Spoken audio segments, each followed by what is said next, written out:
The Ancient City. Book 4. The Revolutions. Chapter 1. Patricians and Clients.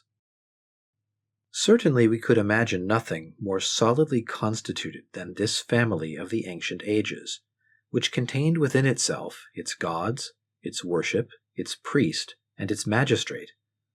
There could be nothing stronger than this city, which also had in itself its religion, its protecting gods, and its independent priesthood, which governed the soul as well as the body of man, and which, infinitely more powerful than the states of our day, united in itself the double authority that we now see shared between the state and the church. If any society was ever established to last, it was certainly that. Still, like everything human, it had its revolutions. We cannot state at what period these revolutions commenced. We can understand that, in reality, this epoch was not the same for the different cities of Greece and Italy. All that is certain is that, from the 7th century before our era, this social organization was almost everywhere discussed and attacked. From that time it was supported only with difficulty, and by a more or less skillful combination of resistance and concessions. It struggled thus for several centuries in the midst of perpetual contests, and finally disappeared. The causes of its destruction may be reduced to two. One was the change which took place in the course of time in ideas, resulting from the natural development of the human mind, and which, in effacing ancient beliefs, at the same time caused the social edifice to crumble which these beliefs had built and could alone sustain.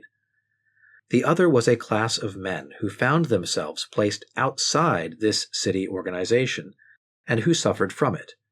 These men had an interest in destroying it, and made war upon it continually. When, therefore, the beliefs on which this social regime was founded became weakened, and the interests of the majority of men were at war with it, the system fell. No city escaped this law of transformation. Sparta no more than Athens, Rome no more than Greece. We have seen that the men of Greece and those of Italy had originally the same beliefs, and that the same series of institutions was developed among both, and we shall now see that all these cities passed through similar revolutions. We must try to understand why and how men became separated from this ancient organization, not to fall, but on the contrary to advance towards a social organization larger and better. For under the semblance of disorder, and sometimes of decay, each of their changes brought them nearer an object which they did not comprehend. Thus far we have not spoken of the lower classes, because we have had no occasion to speak of them, for we have been attempting to describe the primitive organization of the city, and the lower classes counted absolutely for nothing in that organism. The city was constituted as if these classes had not existed. We were able, therefore, to defer the study of these till we had arrived at the period of the revolutions. The ancient city, like all human society, had ranks, distinctions, and inequalities. We know the distinction originally made at Athens between the Patricians and the Patricians. At Sparta we find the class of equals and that of the inferiors, and in Euboea that of the knights and that of the people. The history of Rome is full of the struggles between the patricians and plebeians, struggles that we can find in all the Sabine, Latin, and Etruscan cities. We can even remark that the higher we ascend in the history of Greece and Italy, the more profound and the more strongly marked the distinction appears, a positive proof that the inequality did not grow up with time, but that it existed from the beginning, and that it was contemporary with the birth of cities. It is worthwhile to inquire upon what principles this division of classes rested. We can thus the more easily see, by virtue of what ideas or what needs the struggles commenced, what the inferior classes claimed, and on what principles the superior classes defended their empire. We have seen above that the city grew out of the confederation of families and tribes. Now, before the day on which the city was founded, the family already contained within itself this distinction of classes. Indeed, the family was never dismembered. It was indivisible, like the primitive religion of the hearth. The oldest son alone, succeeding the father, took possession of the priesthood, the property, and the authority, and his brothers were to him what they had been to their father. From generation to generation, from firstborn to firstborn, there was never but one family chief. He presided at the sacrifice, repeated the prayer, pronounced judgment, and governed. To him alone originally belonged the title of Pater. For this word, which signified power and not paternity, could be applied only to the chief of the family. His sons, his brothers, his servants, all called him by this title. Here, then, in the inner constitution of the family, is the first principle of inequality. The oldest is the privileged one for the worship, for the succession, and for command. After several centuries, there were naturally formed in each of these great families younger branches that were, according to religion and by custom, inferior to the older branch, and who, living under its protection, submitted to its authority. The family, then, had servants who did not leave it, who were hereditarily attached to it, and upon whom the pater or patron exercised the triple authority of master, magistrate, and priest. They were called by names that varied with the locality.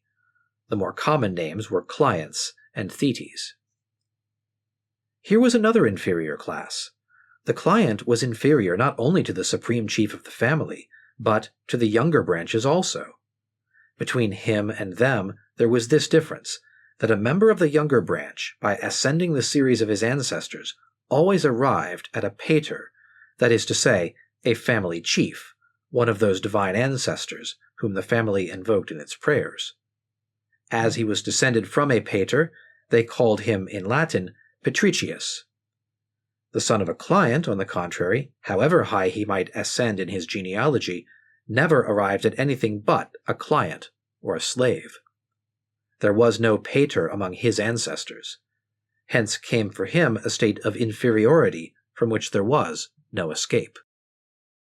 The distinction between these two classes of men was manifest in what concerned material interests.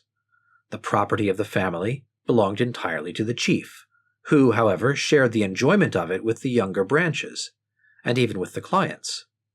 But while the younger branch had at least an eventual right to this property, in case of the extinction of the elder branch, the client could never become a proprietor. The land that he cultivated, he had only in trust. If he died, it returned to his patron. Roman law of the later ages preserved a vestige of this ancient rule in what was called jus applicationis. The client's money even did not belong to him. The patron was the true owner of it, and could take it for his own needs. It was by virtue of this ancient rule that the Roman law required the client to endow the daughter of the patron, to pay the patron's fine, and to furnish his ransom, or contribute to the expenses of his magistracy. The distinction is still more manifest in religion. The descendant of the pater alone can perform the ceremonies of the family worship. The client takes a part in it. A sacrifice is offered for him. He does not offer it for himself. Between him and the domestic divinity there is always a mediator. He cannot even replace the absent family. If this family becomes extinct, the clients do not continue the worship. They are dispersed. For the religion is not their patrimony. It is not of their blood. It does not come from their own ancestors. It is a borrowed religion. They have not the enjoyment of the ownership of it. Let us keep in mind that, according to the ideas of ancient generations, the right to have a god and to pray was hereditary. The sacred tradition, the rites, the sacramental words, the powerful formulas which determined the gods to act, all this was transmitted only with the blood. It was therefore very natural that in each of these ancient families, the free person who was really descended from the first ancestor was alone in possession of the sacerdotal character. The patricians or eupatrids had the privilege of being priests and of having a religion that belonged to them alone. Thus, even before men left the family state, there existed a distinction of classes. The old domestic religion had established ranks. Afterwards, when the city was formed, nothing was changed in the inner constitution of the family. We have already shown that originally the city was not an association of individuals, but a confederation of tribes, curies, and families, and that in this sort of alliance each of these bodies remained what it had been before. The chiefs of these little groups united with each other, but each remained master in the little society of which he was already chief. This explains why the Roman law so long left to the pater the absolute authority over his family, and the control of and the right of judging his clients. The distinction of classes, born in the family, was continued, therefore, in the city. The city in its first age was no more than an alliance of the heads of families. There are numerous evidences of a time when they alone were citizens. This rule was kept up at Sparta, where the younger sons had no political rights. We may still see vestiges of it in an ancient law of Athens, which declared that to be a citizen one must have a domestic god. Aristotle remarks that anciently, in many cities, it was the rule that the son was not a citizen during the life of his father, and that, the father being dead, the oldest son alone enjoyed political rights. The law then counted in the city neither the younger branches of the family, nor, for still stronger reason, the clients. Aristotle also adds that the real citizens were at that time very few. The assembly which deliberated on the general interests of the city was composed, in those ancient times, only of heads of families, Patres. We may be allowed to doubt Cicero when he tells us that Romulus called the senators fathers to mark their paternal affection for the people. The members of the Senate naturally bore this title because they were the chiefs of the gentes. At the same time that these men united represented the city, each one of them remained absolute master in his gens, which was for him a kind of little kingdom. We also see from the commencement of Rome another more numerous assembly, that of the curies, but it differs very little from that of the Patres. These formed the principal element of this assembly, only every pater appeared there surrounded by his family. His relatives, his clients even, formed his cortege, and marked his power. Each family had, moreover, but one vote in the comitia. The chief might indeed consult his relations, and even his clients, but he alone voted. Besides, the law forbade a client to have a different opinion from his patron. If the clients were connected with the city, it was through their patrician chiefs. They took part in public worship, they appeared before the tribunal, they entered the assembly, but it was in the suite of their patrons. We must not picture to ourselves the city of these ancient ages as an agglomeration of men living mingled together within the enclosure of the same walls. In the earliest times, the city was hardly the place of habitation. It was the sanctuary where the gods of the community were. It was the fortress which defended them, and which their presence sanctified.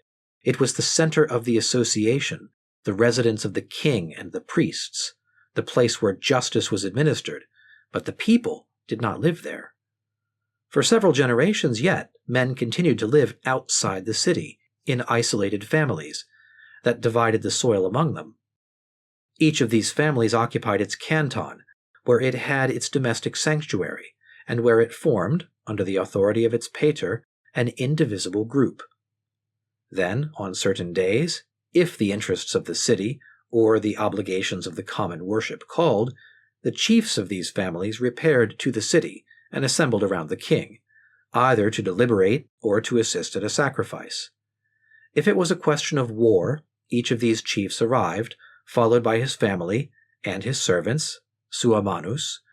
They were grouped by fratres or curies and formed the army of the city, under the command of the king.